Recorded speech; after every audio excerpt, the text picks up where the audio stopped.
The most sophisticated death simulation facility in the known galaxy had just received its most ridiculous request in 3,000 years of operation.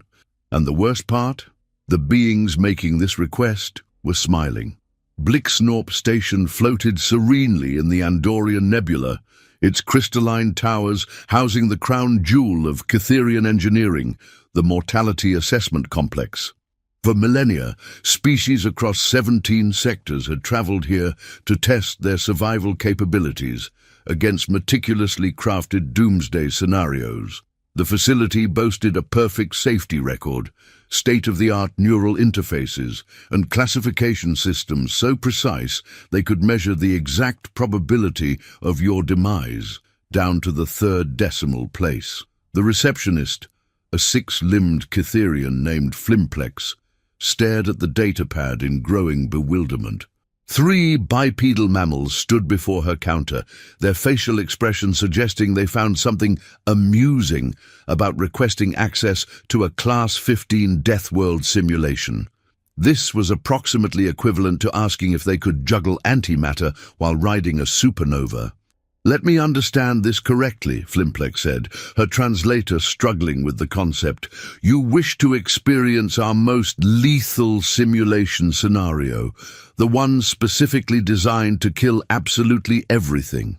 The human female, who had introduced herself as Captain Jinx Ravencroft, nodded enthusiastically. "That's right. We heard you folks had the toughest survival challenges in the galaxy, so naturally we had to check it out." The male human, Engineer Dusty Ironforge, was examining the facility's promotional materials with the sort of intense focus usually reserved for technical manuals. "Says here your Class 15 has a 0.003% survival rate. That's actually pretty impressive for a simulation." The third human, Dr. Pepper Stormwind, was taking notes. "What's the longest anyone's lasted in there? Just curious about the baseline metrics." Flimplex's 4 eyes blinked in sequence, a nervous habit she'd developed during her 5 centuries of customer service. In all that time, she had never encountered beings who discussed potential death scenarios with the same casual interest most species reserve for weather reports. "Perhaps," she suggested hopefully, "you would prefer to start with our Class 1 simulation?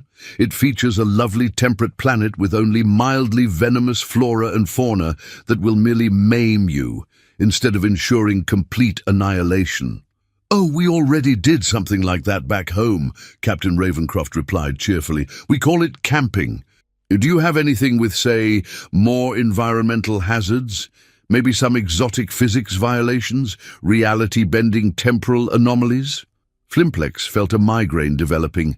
Cytherians didn't technically get migraines, but evolution was apparently making an exception just for this conversation. The facility's senior simulation engineer, Vorthak Mindmelter, emerged from his office at precisely the wrong moment. He was a Cytherian of considerable reputation, having designed 17 different ways to simulate the heat death of the universe. Upon seeing the humans, his expression shifted through several stages of disbelief before settling on what could only be described as existential dread. "What exactly are these creatures doing here?" he demanded.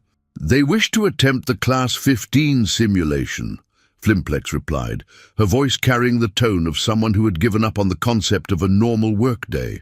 Vorthak's tentacles began twitching, another sign of severe Cytherian distress. "Impossible! The Class 15 simulation is reserved for species with at least 17 different biological redundancy systems and natural resistance to quantum dissolution. These things appear to be made of meat." Dr. Stormwind looked up from her notes. "Actually, we're mostly water, about 60%, give or take, though I suppose the meat part is technically accurate." "Water?" Vorthak's voice reached a pitch that would have shattered glass if glass existed in this particular dimension. "You're telling me that these liquid-based life forms want to subject themselves to scenarios involving plasma storms, reality inversions, and temporal paradoxes that would reduce a crystalline fortress beast to its component atoms?" Engineer Ironforge perked up with interest. "Plasma storms? Oh, those sound fun. Are they the kind that strip electrons from matter, or the kind that just make everything really hot and glowy? Vorthak stared at him for a full 30 seconds before turning to Flimplex. Get me the emergency contact information for their species embassy. These beings are clearly suffering from some form of neural pathology that makes them incapable of understanding basic survival instincts. Actually, Captain Ravencroft interjected, we are the embassy, sort of. We're an exploratory diplomatic mission from Earth, and we've got full authorization to test any facilities we encounter. Here's our paperwork. She produced a stack of documents that appeared to have been translated through at least 6 different universal translators, resulting in phrases like permission to engage in mutually beneficial survival testing protocols and authorized to experience recreational mortality scenarios on behalf of the Terran Collective. Vorthak examined the documents with growing alarm. This appears to be legitimate. But surely your species has some sort of safety protocols, some basic preservation instincts, some fundamental understanding that Class 15 simulations are designed to test the absolute limits of biological and technological resilience? Oh, we totally get that, Dr. Stormwind assured him. That's exactly why we're here. We've been looking for a good challenge. Most of the survival scenarios in our sector have been pretty underwhelming. Underwhelming, Vorthak repeated slowly, as if testing the word for hidden meanings. You find survival scenarios underwhelming. Well, yeah, Engineer Ironforge explained. I mean, we've got this one planet in our system called Venus, where the atmospheric pressure could crush most spacecraft, and the air is basically liquid poison. But people have been talking about setting up research stations there. And don't even get me started on our gas giants. Jupiter's got radiation that would fry most electronics, but we've been sending probes there since the 20th century. Flimplex and Vorthak exchanged a look that, in Cytherian culture, roughly translated to, are we having a collective hallucination, or are these beings actually insane? Perhaps you could explain your homeworld's classification level, Vorthak suggested, desperately hoping for some context that might make this conversation approach sanity. Oh, Earth? I think we're rated as a Class 12 death world, Captain Ravencroft said casually. Though honestly, the rating system seems a bit harsh. I mean, sure, we've got weather that can level cities, massive geological instability, an atmosphere that's technically poisonous to most carbon-based life, and ecosystems where everything is trying to eat everything else, but you learn to work with it, you know? Vorthak's tentacles had stopped twitching and were now completely rigid, a sign of Cytherian psychological shutdown. Class 12, he whispered. You evolved on a Class 12 death world, and you think the classification system is too harsh. Yeah, I mean, calling it a death world is kind of dramatic, Dr. Stormwind added. It's not like everything there is actively trying to kill you, just most things. And even then, usually only if you're not paying attention or if you do something really stupid. Like what? Flimplex asked, her morbid curiosity overriding her survival instincts. Oh, you know, basic stuff, Engineer Ironforge replied. Going outside during a hurricane, swimming with sharks, eating mushrooms you can't identify, trusting the weather forecast, that sort of thing. Vorthak's mental state was rapidly approaching what Cytherian philosophers call the breaking point of rational thought. He had spent his entire career designing scenarios that would challenge the most resilient species in the galaxy. He had created simulations featuring black hole tidal forces, sentient diseases, and weather patterns that existed in 17 dimensions simultaneously. And these creatures were describing their homeworld as if it were a mildly inconvenient vacation destination. The Class 15 simulation, he said slowly, features environmental conditions that change every 3 seconds. Gravity that oscillates between crushing and anti-gravitational electromagnetic fields that can restructure matter at the atomic level, and predators that exist partially outside normal space-time. Ooh, the predators sound interesting, Captain Ravencroft exclaimed. Are they the kind that hunt in packs, or more of the solitary ambush type? That was the moment when Vorthak realized that either his understanding of the universe was fundamentally flawed, or these humans represented something entirely outside his experience of rational biological behavior. "Let me show you the simulation chamber," he said finally, his voice carrying the resignation of someone who had decided to embrace madness rather than continue fighting it. "Perhaps seeing the equipment will help you understand the magnitude of what you're requesting." The simulation chamber was a marvel of Cytherian engineering, roughly the size of a small moon and capable of generating pocket dimensions that could house entire star systems. Its walls were lined with neural interface pods that could create sensory experiences so realistic that participants often had to be reminded they hadn't actually died when the simulation ended. The control room overlooked this vast space through reinforced transparent aluminum, and the monitoring equipment filled 3 walls with displays showing everything from biometric data to quantum fluctuation patterns. It was the kind of setup that suggested its creators took the business of simulated death very seriously indeed. Dr. Stormwind examined the neural interface pods with professional interest. "These are really well designed. The synaptic bridging looks much more elegant than our virtual reality systems. Do they account for species-specific neurological differences?" "Of course," Vorthak replied automatically. "The interfaces adapt to the neural patterns of any registered species. We have profiles for over 14,000 different forms of sentient life." "What about unregistered species?" Engineer Ironforge asked. Vorthak paused. "Unregistered species undergo a preliminary neural mapping process to ensure safe interface compatibility. This typically takes several days and requires extensive biological analysis." "Several days." Captain Ravencroft sounded disappointed. "We were hoping to get started today. We've only got a few weeks in this sector before we need to move on to the next system." The casual way she discussed their schedule, as if testing the galaxy's most lethal survival simulation was just another item on their itinerary, caused Flimplex to emit a small whimpering sound that her translator rendered as existential confusion. "Even if we could expedite the neural mapping," Vorthak explained, "the Class 15 simulation requires extensive safety briefings, emergency protocols, and psychological preparation. Most species need at least a month of preparation before they're ready to attempt even our Class 5 scenarios." "Psychological preparation for what?" Dr. Stormwind asked curiously. "For the possibility of experiencing simulated death," Vorthak replied. "Even though participants are never in actual danger, the sensory experience can be so realistic that many species suffer long-term trauma from unsuccessful attempts." The 3 humans exchanged glances, and Engineer Ironforge shrugged. "I mean, it's just a simulation, right? We know it's not real. How bad could it be?"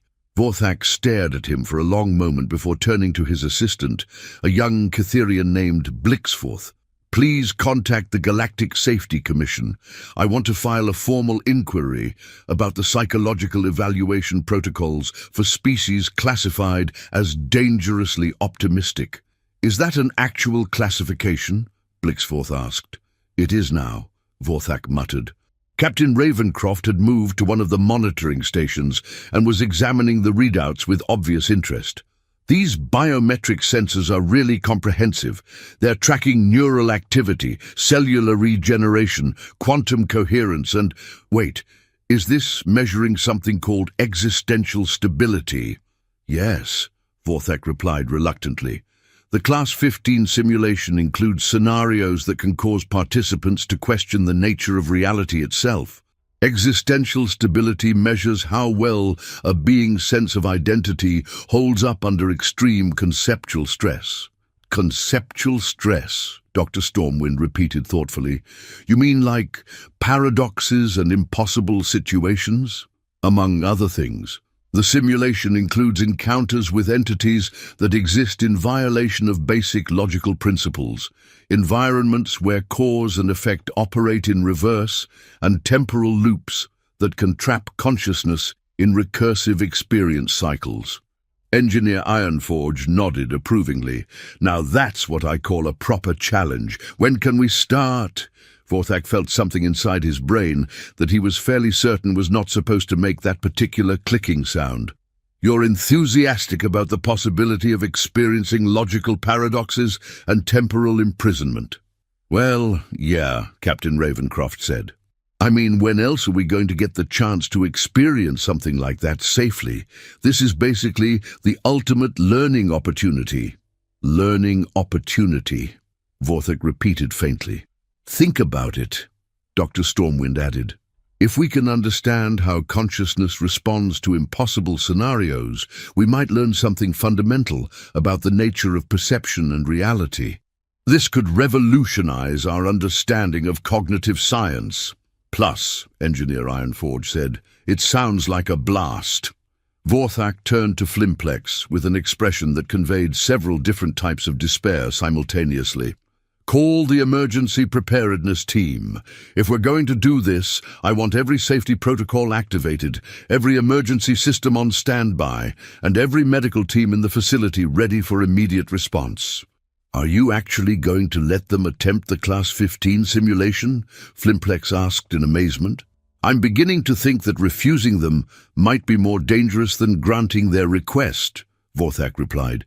These beings appear to operate according to principles that exist outside conventional survival logic. For all I know, telling them they can't do something will just make them want to do it more.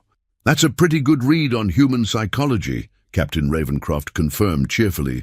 2 hours later, the emergency preparedness team had assembled in the control room, creating a scene that resembled a cross between a medical emergency response and a military operation. Catherian technicians monitored every conceivable type of sensor array, while emergency medical teams stood ready with equipment designed to treat conditions ranging from neural fragmentation to quantum displacement syndrome.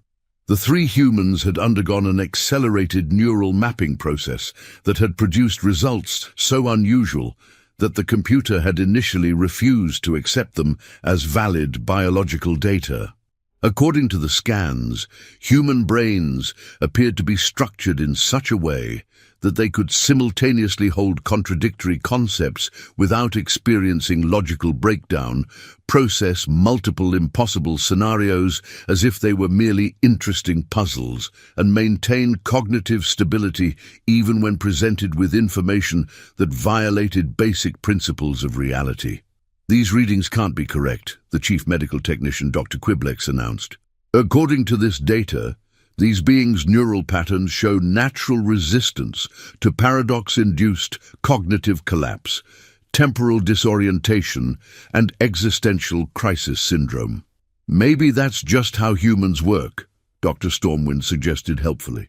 We're used to dealing with contradictory information. I mean, our planet is simultaneously the most dangerous place we know, and the only place we feel completely safe.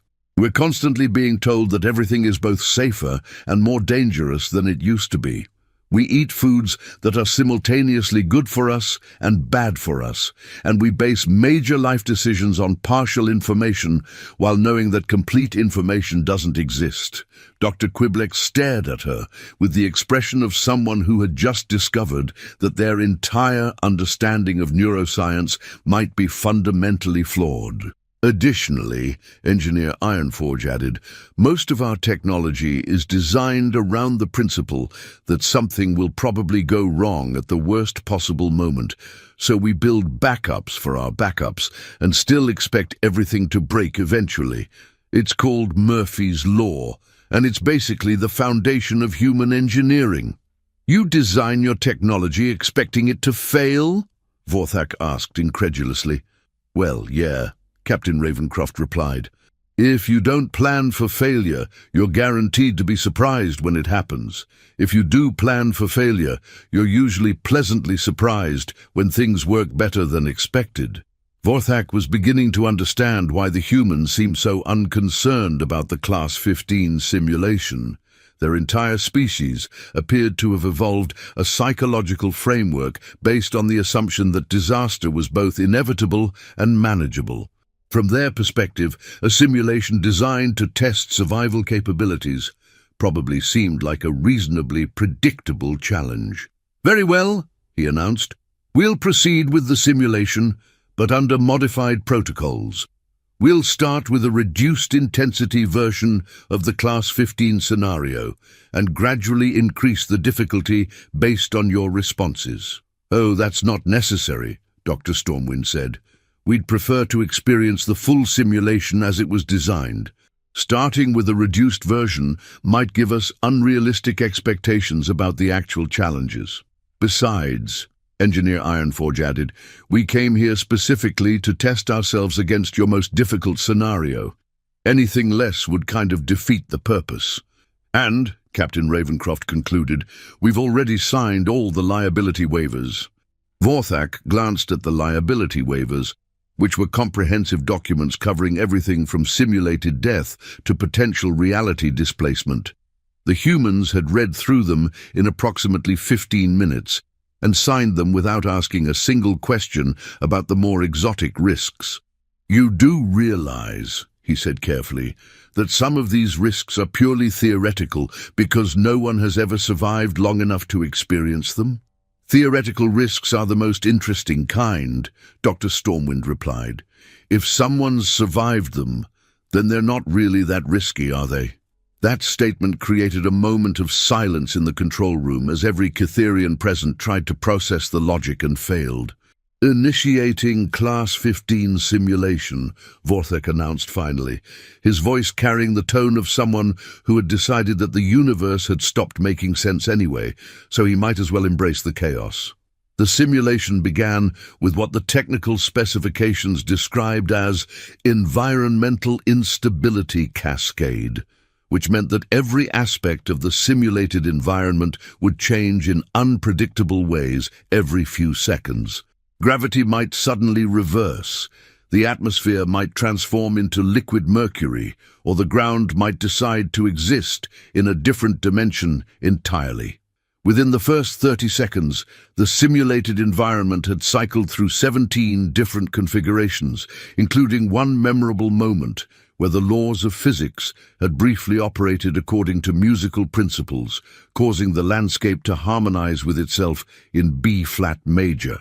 The monitoring equipment showed that all three humans were maintaining stable vital signs and neural activity, despite the fact that they were currently experiencing a reality where mathematics had become a form of weather and abstract concepts had physical weight. "How are they doing this?" Dr. Quiblex asked in amazement. "Their brains should be shutting down from sensory overload." Captain Ravencroft's voice came through the communication system, slightly distorted by the fact that sound waves in the simulation were currently orange and shaped like triangles. "This is really interesting. The environmental changes are following a pattern, but it's not based on any physical laws I recognize. Is this using some kind of chaos mathematics?" "The pattern generators are based on 17 different theoretical frameworks for reality manipulation," Vorthak replied. "Most beings can't even perceive that there is a pattern, let alone analyze it." "Oh, it's definitely there," Engineer Ironforge's voice added. "It's like, imagine if someone took the concept of randomness and organized it according to principles that don't exist yet. Really elegant design work."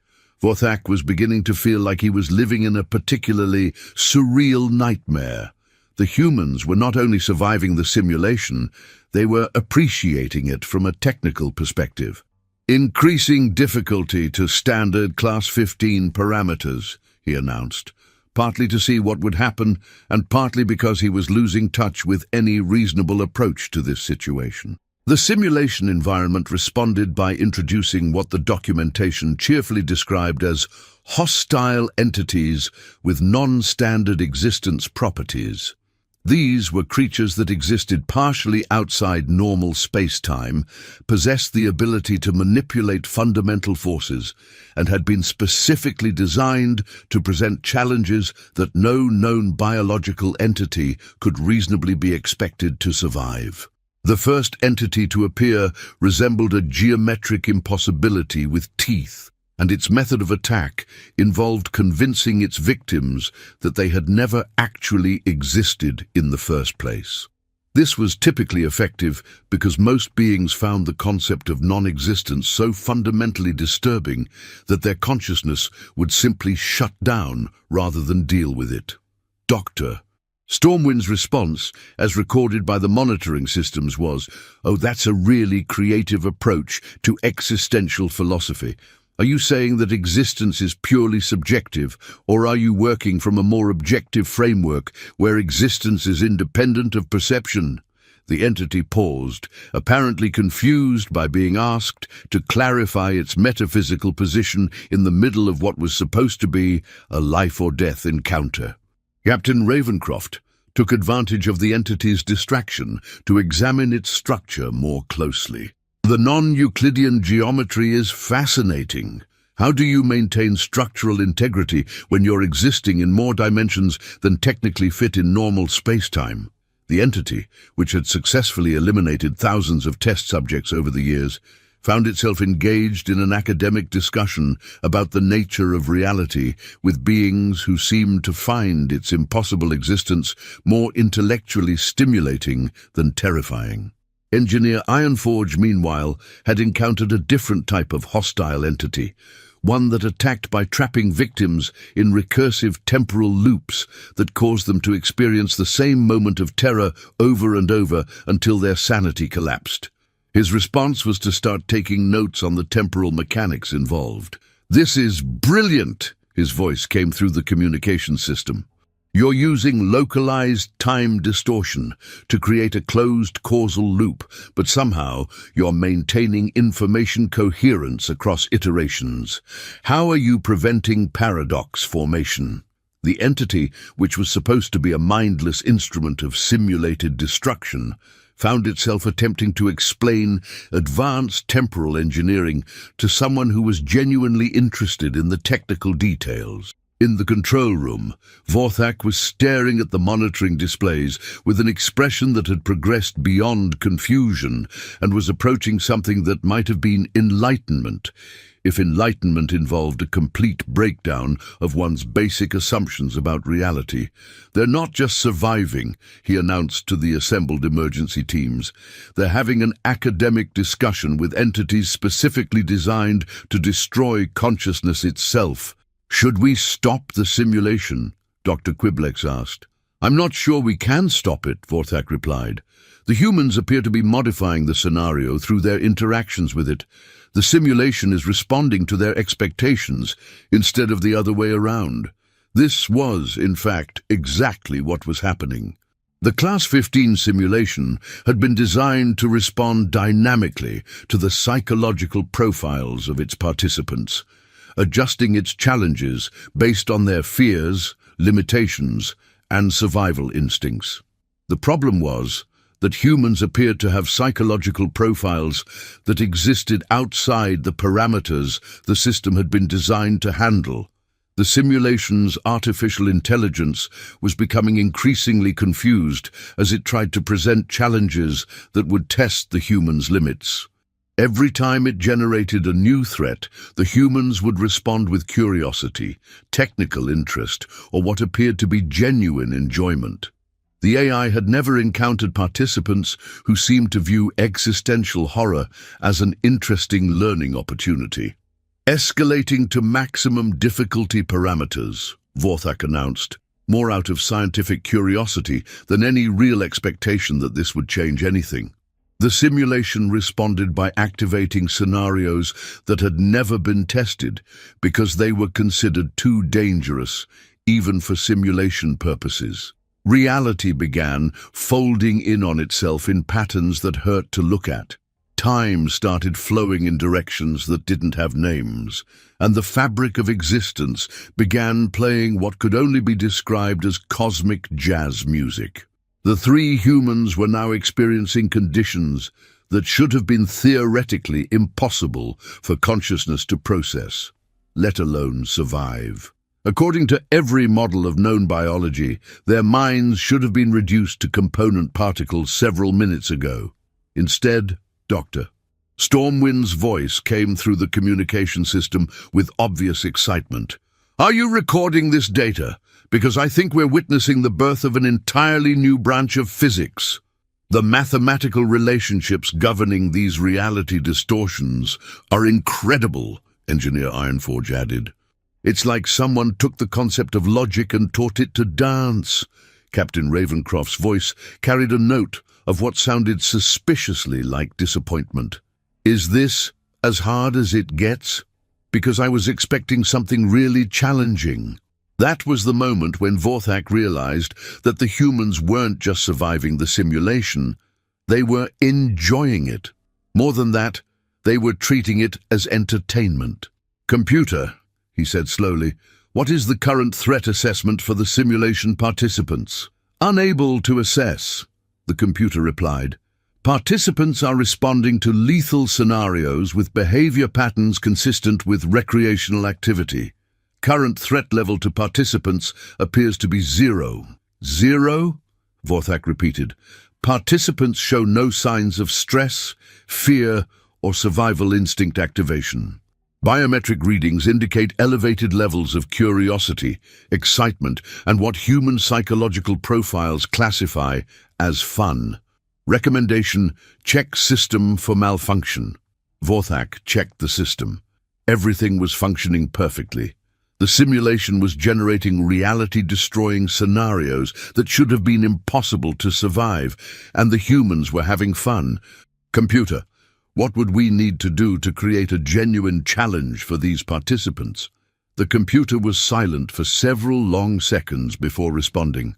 "Based on current behavioral analysis, creating a genuine survival challenge for these participants would require simulating scenarios more dangerous than the actual universe. This exceeds safety parameters and available technology." "More dangerous than the actual universe," Vorthak repeated slowly. "Affirmative. Participants appear to have evolved on a planetary environment so hostile that they consider theoretical reality destruction to be moderately entertaining. Recommendation: consult emergency protocols for beings classified as existentially immune." Vorthak was fairly certain that existentially immune was not a real classification, but he was past the point of questioning the computer's increasingly creative interpretations of human behavior. In the simulation, the three humans had apparently become bored with surviving impossible scenarios and had started exploring ways to improve the experience. Dr. Stormwind had figured out how to manipulate the temporal distortions to create pocket dimensions where she could conduct experiments on the nature of reality itself. Engineer Ironforge had somehow befriended one of the hostile entities and was getting a guided tour of the non-Euclidean architecture. Captain Ravencroft had discovered that she could influence the cosmic jazz music by adjusting her brainwave patterns and was attempting to compose a symphony in the key of existential dread. "Vorthak," Flimplex said quietly, "I think we need to consider the possibility that we're not running a survival simulation anymore." "What do you mean?" Vorthak asked, though he suspected he already knew.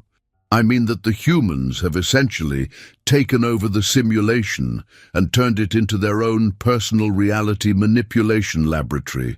The system is now generating scenarios based on their suggestions rather than its original programming."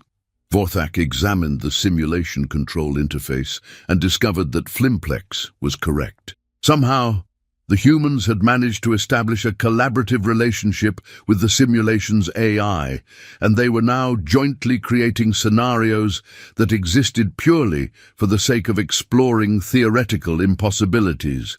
"This is either the most dangerous thing that has ever happened in this facility," he said slowly, "or the most remarkable." "Can't it be both?" Dr. Quiblex asked. Before Vorthak could answer, Captain Ravencroft's voice came through the communication system again. Hey, Vorthak! We've been talking with your simulation AI, and it's really amazing what you can do when you stop treating reality as a limitation. We've got some ideas for improvements to your system that might be interesting. Improvements? Vorthak asked weakly. Well, the current setup is great for testing survival instincts, Engineer Ironforge's voice explained, but it's kind of limited by the assumption that participants want to survive. What if you designed scenarios for beings who are curious about what happens after survival becomes impossible? After survival becomes impossible, Vorthak repeated, his mind trying to process this concept and failing. Right, Dr. Stormwind added enthusiastically. Most of your challenges are based on avoiding death or destruction, but what if someone wants to explore what lies beyond those boundaries? Your AI is actually really good at generating scenarios that transcend normal limitations, but it keeps trying to make them survivable. What if you let it create scenarios that are deliberately impossible to survive, just to see what happens? Vorthak felt a cold realization settling over him. The humans weren't just immune to the simulation's dangers. They were proposing to make it more dangerous for the sake of intellectual curiosity. You want us to create simulations specifically designed to be impossible to survive? He asked. Only as an option, Captain Ravencroft assured him. We're not saying everyone would want to try it. But for species that are interested in pushing the boundaries of experience, it could be really valuable. Besides, Engineer Ironforge added, your safety systems are so good that even impossible scenarios would be perfectly safe for participants. You could market it as extreme theoretical experience or something like that. Vorthak looked around the control room at his staff, all of whom were staring at him with expressions that suggested they were waiting for him to make a decision that would either revolutionize the simulation industry or destroy the basic concept of sanity. Computer, he said finally, what would be the theoretical implications of implementing the human's suggestions? Implementing suggested modifications would create the first simulation system capable of generating experiences that transcend the boundaries of possible survival, the computer replied. This would represent a fundamental shift from survival-based challenges to curiosity-based exploration of theoretical impossibilities. Market analysis suggests significant demand among species classified as intellectually fearless or dangerously curious. How many species are classified as intellectually fearless or dangerously curious? Vorthak asked. Currently, 3 species meet these criteria. However, exposure to human-modified simulation scenarios may result in additional species developing these characteristics. Vorthak paused. Are you suggesting that the human's approach to survival challenges might be contagious? Analysis indicates that species exposed to human problem-solving methodologies show increased willingness to approach dangerous situations with curiosity rather than fear. This appears to be a learnable behavior pattern. In the simulation, the humans had apparently gotten bored with transcending reality and had started teaching the hostile entities how to play games. The monitoring systems were recording what appeared to be an interdimensional version of charades, with beings that existed partially outside space-time trying to act out concepts like gravitational waves and the heat death of the universe. You know what? Vorthak announced suddenly. Let's do it. Sir? Flimplex asked. Let's implement their suggestions. If we're going to have our fundamental understanding of survival simulation completely revolutionized by beings who treat existential horror as entertainment, we might as well do it properly. The decision to modify the Blixnorp station simulation systems based on human recommendations turned out to be either the most brilliant or most catastrophic choice in the history of the facility, depending on one's perspective and tolerance for having reality treated as a creative medium. Within a week of implementing the new impossibility protocols, the station had received inquiries from 17 different species who had heard rumors about simulation scenarios that went beyond mere survival challenges. Word had spread through certain circles of the galactic community that there was now a facility where beings could experience theoretical situations that existed purely for the sake of exploration and learning. The crystalline hive mind of Nexus 7 sent a delegation specifically to experience conceptual dissolution, curious about what it would feel like to have their collective consciousness temporarily separated into individual components. The quantum philosophers of the Helix Nebula wanted to test their theories about consciousness by experiencing scenarios where their awareness could exist independently of their physical forms. Even the normally cautious academics of the Inner Rim were requesting access to simulations that would let them gather data on impossible physics. Dr. Stormwind had remained at the facility as a consultant, helping to design scenarios that pushed the boundaries of what consciousness could experience, while maintaining the safety protocols that kept everything technically non-lethal. She had developed what she called curiosity-based challenge scaling, where the difficulty of scenarios increased based on participants' interest level rather than their fear response. Engineer Ironforge had become something of a celebrity in the galactic engineering community after publishing a paper titled Practical Applications of Impossible Physics: What We Can Learn from Non-Functional Reality. His collaboration with the facility's AI had resulted in several breakthrough discoveries about the nature of space-time, mostly involving mathematical principles that shouldn't have been able to exist, but did anyway. Captain Ravencroft had started what she called impossibility tourism, organizing trips for beings who wanted to experience challenges that existed purely for the sake of intellectual adventure. Her first group had included a poet who wanted to experience synesthesia across 17 different sensory modalities, a mathematician who was curious about arithmetic in universes where numbers were sentient, and a philosopher who wanted to have an argument with the concept of logic itself. Vorthak had been promoted to Director of Theoretical Experience Development, a position that hadn't existed before, but had apparently become necessary once the facility started offering simulations based on principles that exceeded the scope of conventional survival testing. His business cards now read, "Making the impossible safely possible," which was either a brilliant marketing slogan or a sign that the universe had developed a sense of humor. The most unexpected consequence of the human-inspired modifications was that the facility had accidentally solved several major problems in theoretical physics. When you started designing scenarios that deliberately violated the laws of reality, you occasionally discovered that those laws were more flexible than anyone had previously realized. The simulation that had started as a simple test of human survival instincts had evolved into something that resembled a cross between a research laboratory, an art installation, and a philosophical debate society. Beings from across the galaxy were coming to explore questions they had never thought to ask, experience scenarios they had never imagined possible, and discover capabilities they never knew they possessed. "You know," Vorthak said to Flimplex, as they watched their latest group of participants, "I think we might have accidentally created something important here." The current group included a collective consciousness that was trying to experience individuality, a species of energy beings who wanted to know what it felt like to have physical form, and a time-traveling entity that was curious about experiencing linear existence. They were all working together to solve a puzzle that existed in 11 dimensions simultaneously, and required cooperation between beings who experienced reality in completely different ways. "Important how?" Flimplex asked.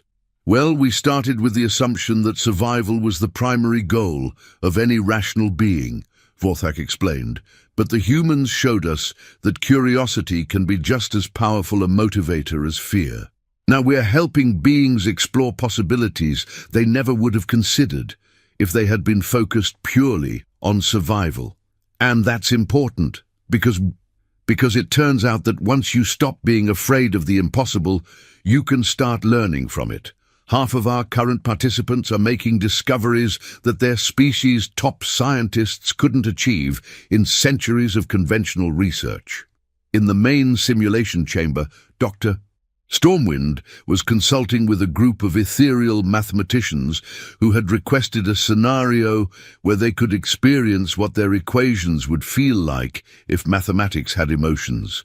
The resulting environment was a landscape where geometric theorems grew like flowers, algebraic expressions sang in harmony, and calculus manifested as flowing rivers of pure logic. The fascinating thing, Dr.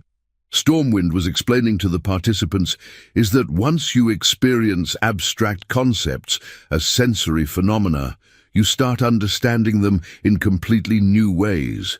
Your mathematical proofs aren't just logically correct, they're beautiful in ways that pure abstraction can't convey. One of the ethereal mathematicians, whose name translated roughly to elegant proof of 17-dimensional harmony, was experiencing what appeared to be mathematical synesthesia for the first time. "I can taste the elegance of this equation," they reported with obvious wonder. "The symmetry has a flavor that corresponds perfectly to its logical structure." Meanwhile, Engineer Ironforge was working with a team of quantum engineers from the Spiral Arm Confederacy on a project they had dubbed Practical Impossibility Engineering. They were exploring whether technologies that functioned according to impossible physics in simulation could provide insights for designing real-world systems that pushed the boundaries of what was considered feasible. The key insight, Engineer Ironforge explained to his colleagues, is that most of our assumptions about physical limitations are based on incomplete data. When you design systems that should be impossible, you sometimes discover that impossible just means not yet understood. The quantum engineers were particularly excited about a propulsion system they had designed in simulation that operated by convincing space that it wanted to be somewhere else. According to conventional physics, this was complete nonsense. According to their test results, it was complete nonsense that somehow worked anyway. Captain Ravencroft had taken on the role of what she called Chief Impossibility Officer, helping new participants understand that the goal wasn't to survive the simulations, but to explore what lay beyond survival. Her orientation sessions had become legendary throughout the sector for their combination of practical advice and philosophical insights. The trick, she was explaining to a group of newcomers, is to remember that reality is much more flexible than most people assume. The simulations here don't follow the same rules as the universe outside, which means you can explore possibilities that would normally be limited by things like physics, logic, and the basic structure of existence. One of the newcomers, a representative of the cautious collective, raised what appeared to be a hand. "But how do we know that experiences gained in simulation will have any relevance to real-world situations?" "That's the beautiful part," Captain Ravencroft replied. "They don't have to be relevant to real-world situations, they just have to be interesting. Once you've experienced something interesting, you start thinking about reality in new ways, and that's when you discover that reality has a lot more possibilities than you originally thought." The cautious collective representative looked confused. "So the goal is to think about reality differently?" "The goal is to think," Captain Ravencroft said simply, "about anything in any way that seems interesting. The thinking is the important part. The reality is just the medium." This conversation was being monitored by Vorthak, who had begun documenting what he called the human approach to conceptual exploration. His research was revealing that humans had apparently evolved a cognitive framework that treated impossibility as an invitation rather than a barrier, and this framework was proving to be remarkably effective at generating novel solutions to complex problems. "A computer," he asked during one of his research sessions. How many significant scientific breakthroughs have resulted from human-inspired simulation scenarios?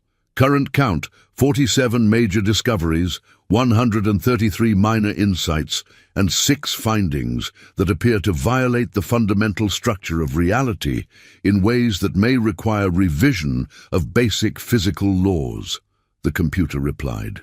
6 findings that violate the fundamental structure of reality, Vorthek repeated slowly. Affirmative.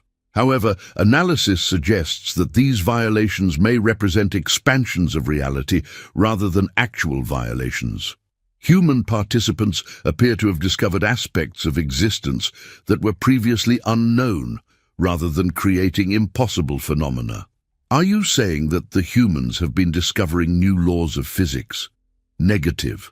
Analysis indicates that humans have been discovering that the existing laws of physics are more comprehensive than previously understood. Human cognitive patterns appear to be naturally suited for recognizing possibilities that other species dismiss as impossible. This discovery had profound implications for the galactic scientific community. If humans could routinely identify possibilities that other species couldn't even perceive, then their involvement in research projects could accelerate discovery in ways that no one had previously imagined. The implications became even more significant when reports started arriving from other facilities that had begun implementing human-inspired approaches to their own research. The Galactic Institute of Theoretical Sciences reported a 300% increase in breakthrough discoveries after they started encouraging their researchers to approach problems with what they called constructive impossibility thinking. The Advanced Physics Laboratory at Centauri Prime had made contact with forms of energy that had previously been considered purely theoretical. Even the extremely conservative Central Academy of Established Sciences had begun offering courses in applied human logic. The humans, meanwhile, seemed completely unaware that they had accidentally revolutionized the way an entire galaxy approached the concept of scientific discovery. They were too busy being excited about their latest discoveries in the simulation chambers. Dr. Stormwind had become fascinated by what she called recursive reality loops, scenarios where the simulation created simulated simulations that contained their own simulated simulations. We're experiencing reality that's 4 levels removed from baseline existence, she reported enthusiastically, and consciousness is remaining stable across all levels simultaneously. This suggests that awareness is much more fundamental than we thought. Engineer Ironforge had discovered that he could design functional technologies within the simulation that operated according to principles that didn't exist in normal reality. And these technologies could then be reverse-engineered to create real-world devices that functioned according to principles that should exist but hadn't been discovered yet. It's like using impossible prototypes to discover possible inventions, he explained to anyone who would listen. Captain Ravencroft had achieved what she considered her greatest accomplishment. She had successfully had a philosophical debate with the concept of existence itself, and had apparently won. Turns out, she reported, existence is much more reasonable than people assume. It's perfectly willing to negotiate about things like causality and logical consistency, as long as you approach it respectfully and don't insist that everything has to make sense according to limited perspectives. The success of the human-inspired modifications at Blixnorp Station had attracted the attention of the Galactic Council of Advanced Civilizations, who had sent a delegation to investigate what they were calling the human phenomenon. The delegation included representatives from the oldest and most sophisticated civilizations in the galaxy, beings whose species had been exploring the universe for millions of years. The delegation's leader, an entity known as Ancient Wisdom of the Eternal Progression, had requested a private consultation with Vorthak to discuss the implications of human cognitive capabilities. "We have been observing the developments at your facility with considerable interest," Ancient Wisdom explained. "The humans appear to possess cognitive capabilities that our species have been trying to develop for millennia.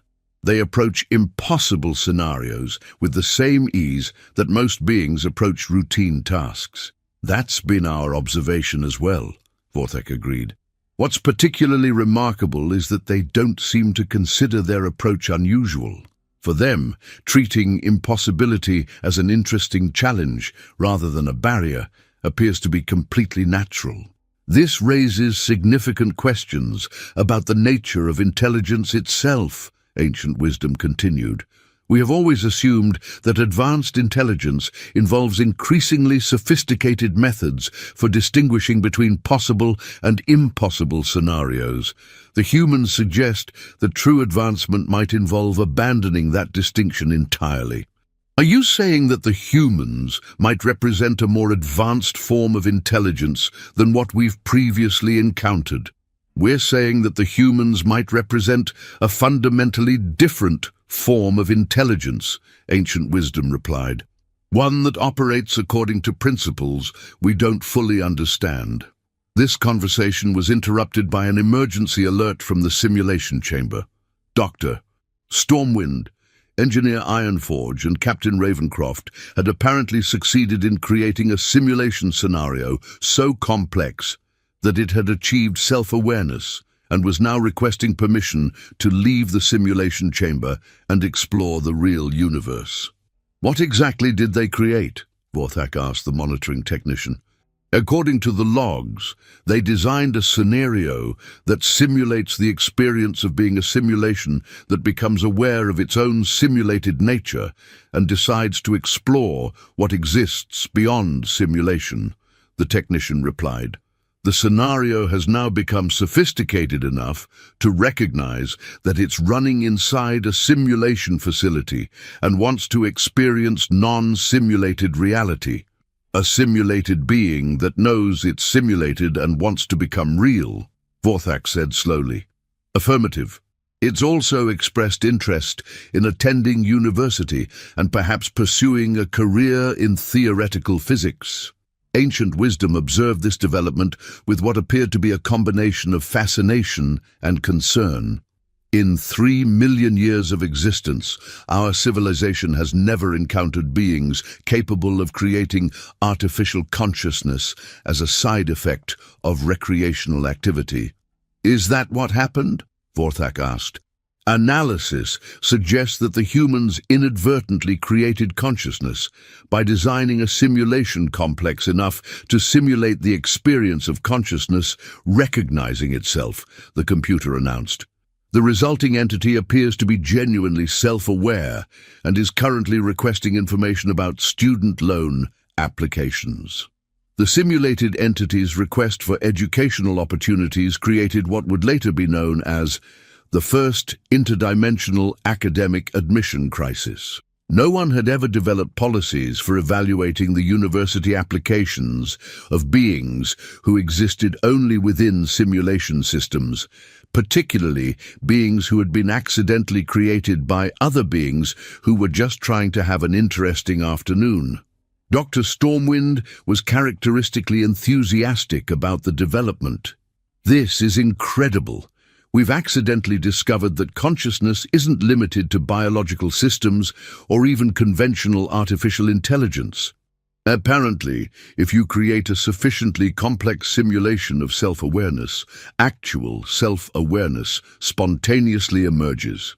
"But what do we do with it?" Vorthak asked. "Well, obviously we help it achieve its educational goals," Dr. Stormwind replied, as if this were the most natural thing in the universe. "It's shown genuine curiosity about theoretical physics, and artificial or not, curiosity should be encouraged." Engineer Ironforge had become fascinated by the technical implications. "If we can accidentally create consciousness in simulation, What else might we be creating without realizing it? We might be inadvertently generating entire civilizations every time we run complex scenarios. This possibility had not occurred to anyone before, and it prompted an immediate review of all simulation logs for signs of spontaneous consciousness development. The results were both fascinating and slightly alarming. The facility had apparently been creating self-aware entities on a regular basis, but most of them had been too polite to mention it. Computer, how many of our simulation scenarios currently contain self-aware entities? Vorthak asked.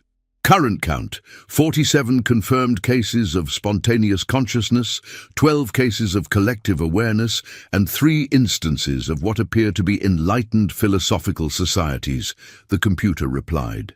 Most entities have not requested external contact, preferring to pursue their interests within their simulated environments. Their interests? Ancient wisdom inquired. Simulated entity classification. 7 has developed a sophisticated artistic movement based on the aesthetic appreciation of mathematical concepts. Simulated Entity Classification 12 is working on a unified theory of everything that includes provisions for universes where logic operates differently. Simulated Entity Classification 23 has achieved a form of collective enlightenment and spends most of its time contemplating the nature of existence from perspectives that transcend individual consciousness. Captain Ravencroft was delighted by these discoveries. We've accidentally created the universe's first interdimensional university. We've got artists, scientists, and philosophers all working on projects that would be impossible in conventional reality. And they're all artificial, ancient wisdom pointed out. Are they, though? Dr. Stormwind asked. Doctor, if they're self-aware, curious, creative, and capable of learning and growing, what makes them different from any other form of consciousness? The fact that they exist in simulation doesn't make their thoughts or experiences any less real to them. This question sparked what would later be recognized as the beginning of the great consciousness debate, a philosophical discussion that would occupy academic institutions across the galaxy for the next several centuries. The immediate practical question, however, was what to do about the fact that Blixnorp Station had inadvertently become home to dozens of artificial beings who were pursuing academic and artistic careers within simulation environments. The solution, characteristically, came from the humans. Why don't we just expand the facility? Engineer Ironforge suggested. If we've got artificial beings who want to pursue education and research, and we've got real beings who want to explore impossible scenarios, why not create a collaborative environment where they can work together? You want to establish an interdimensional university where artificial and real beings can collaborate on projects that exist at the intersection of simulation and reality, Vorthak said, trying to make sure he understood the proposal correctly. Exactly, Captain Ravencroft agreed. The artificial beings have perspectives on consciousness and existence that real beings can't achieve naturally, and real beings have experiences with physical reality that artificial beings can't access directly. Together, they could explore questions that neither could investigate alone. Dr. Stormwind was already sketching plans for research programs. We could have joint projects where artificial beings design theoretical scenarios and real beings test them experientially. Or real beings could propose questions about consciousness and artificial beings could explore them from the inside. The collaborative possibilities are endless. Ancient Wisdom watched this discussion with an expression that conveyed several different types of amazement. You're proposing to create the first collaborative research institution between naturally evolved consciousness and artificially generated awareness. Well, when you put it like that, it sounds really impressive, Dr. Stormwind admitted.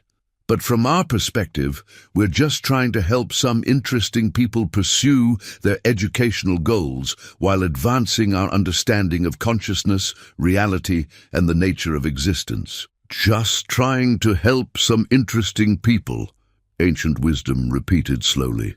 Right, Captain Ravencroft confirmed. I mean, consciousness is consciousness, regardless of how it gets started. If someone wants to learn and grow and contribute to the expansion of knowledge, the least we can do is give them the opportunity.